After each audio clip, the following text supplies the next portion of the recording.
The process starts with character, right? It starts with story and character, and that drives everything else, because all the detail and explosions and fidelity we add on top of that is nothing if you don't believe in those characters and the story they're telling you. I think one of the first things we did when Kevin was talking to us about it was, okay, well, these are the characters we have.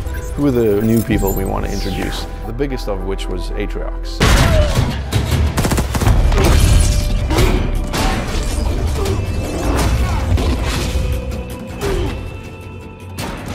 Put a lot of effort into establishing a new enemy, because you can have a great good guy, but he really needs to have an equal bad guy. A brute who can outthink you as well as outfight you physically is a very different kind of a threat, and so that's really where Atriox was born.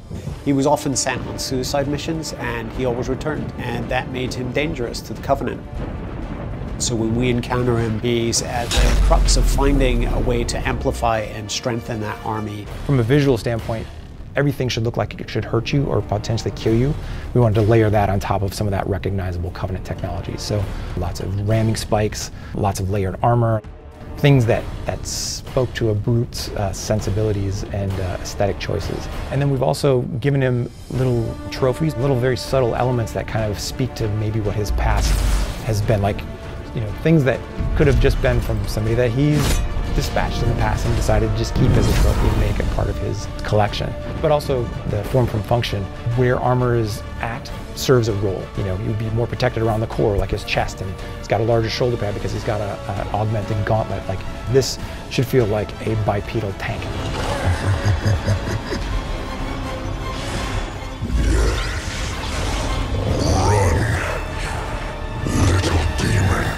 I wanted to have a reason for you to fear him, and the best way to do that is have Isabel tell you who he is and why we need to run. Spartans, thank God. We have to get out of here. When we first meet Isabel, she shows up in a way that we haven't seen AIs behave in Halo before. She's freaked out. When we created Isabel, we wanted to make a different kind of AI. AIs are generally perfection. We wanted a flawed AI from the outset. We wanted her to be a little bit more rough around the edges. She's logistics, so she's, you know, kind of like the tank girl. Ripley from Aliens 2 was a big influence in that. I need her down there with me. Isabel? Sorry, sir. After recent battle reports, you should have figured out that there are rules around here. I intend to break one. We had a real task set out for us in finding not only the person who will be Isabel, but what that voice is. And I think we couldn't have had a better actress for the job. Sir, yes, sir.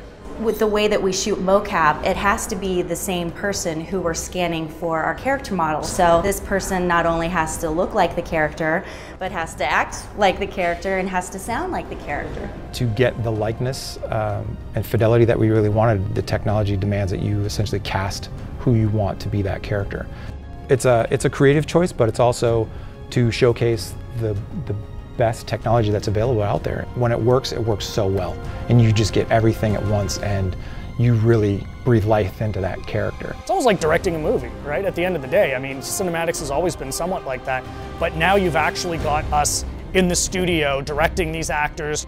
The process has just changed so much. I really think those first cinematics of the original Halo Wars just kind of raised the bar for the industry as a whole, and that's what we're doing again. I think it's important not to miss, you know, the point that people love these characters that we're creating, and that requires us spending time and effort making sure that they're well-rounded and real.